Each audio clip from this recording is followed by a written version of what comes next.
There's this simple but incredibly powerful truth at the heart of parenting, something Ryan Holiday talks about a lot, and it's this. What you do is infinitely more important than what you say. Your actions, they are the real lesson. But to really get why this matters so much right now, we kind of have to look back. For most of human history, parenting was all about survival.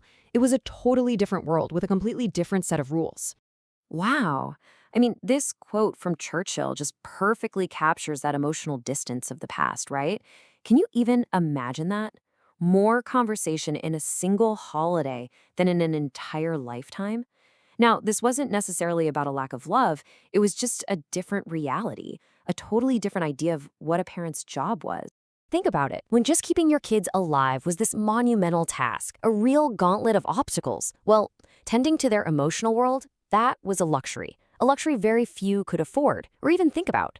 We're not saying this to judge the past, but to really appreciate the unique opportunity we have today.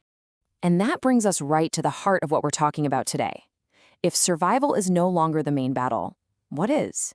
Well, it's the battle for character, for values, for integrity. And in that battle, you are the lesson. So this is the core concept, being the standard. It's this idea that you have to recognize that you are a living, breathing curriculum for your children.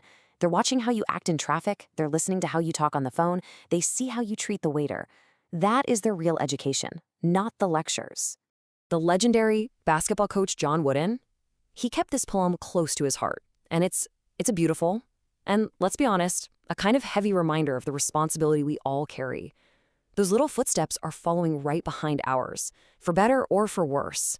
So what happens when our feet and our words are pointing in two completely different directions? Well, this is where it gets really sticky. You get this jarring contrast when words and actions just don't line up. On one side, you've got actor William H. Macy talking about how honesty is the cheapest way to go.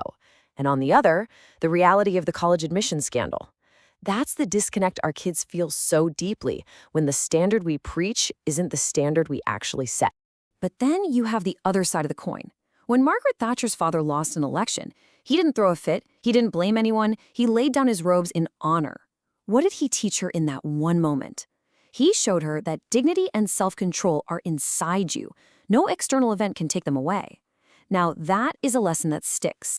Okay, so setting a strong example is huge, and it leads us directly to our next crucial point, time. Because the standard you set, it's ultimately measured in the currency of your presence. It's the most valuable thing you have to give them. 19. Just a number on a screen. But trust me, behind this number is a powerful and honestly a cautionary tale about what can happen when presence isn't a top priority. And here's the story. The 5 children of Franklin and Eleanor Roosevelt, 2 people who literally saved the world, were married a combined total of 19 times. Now, look, you can't draw a straight line, of course not, but the source material suggests their kids had a front row seat to a marriage where duty to the world often came before duty to each other or to them. Now, let's contrast that with Queen Elizabeth II. I mean, if anyone had an excuse to be too busy, it was her, right? But she knew that 5:30 p.m. was bath time, so she moved her weekly meeting with the Prime Minister. The affairs of state could wait, her kids couldn't. It's such a small adjustment, but it speaks volumes about what truly matters. Or how about this one? NFL quarterback Archie Manning. After years on a losing team, he finally gets a shot with a winner.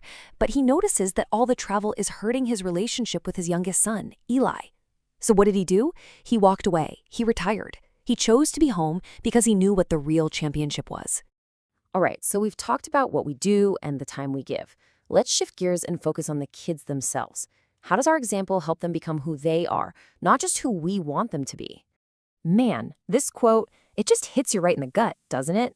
According to author Jessica Lahey, this is the #1 thing kids feel, this painful gap between who they really are and who their parents expect them to be. Our job isn't to build a little carbon copy of ourselves. It's to help them find out who they are. And nothing, I mean nothing, illustrates this better than this awesome story about a young Will Ferrell. He had a choice to make, go into the gifted program or go square dancing. I mean, the right choice seems obvious, right? But his mom just said, it's up to you. And he chose square dancing.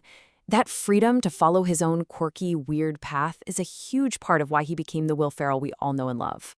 This is the kind of wisdom every kid needs to hear. It's what a young, struggling Walker Percy heard from his uncle. Who you are is so much more important than what you achieve. Character over accomplishment. That's the message that gives them the freedom to find their own good life. So at the end of the day, this is what it all comes down to. Every single choice, every action, every moment you're present or absent, it's all building the legacy that you're going to leave behind. It's what ripples forward from one generation to the next. In Cormac McCarthy's novel, The Road, a little boy is constantly asking his dad this one question as they walk through this brutal post-apocalyptic world. Are we still the good guys? It's a question from a book, sure, but it's really the question we should be asking ourselves every single day. In the middle of all the chaos and stress, are my actions still lined up with who I want to be? Are we still the good guys? And this right here, this is what it looks like to be the good guys. When the future basketball coach Jim Valvano was just a kid, he told his dad his huge, impossible dream.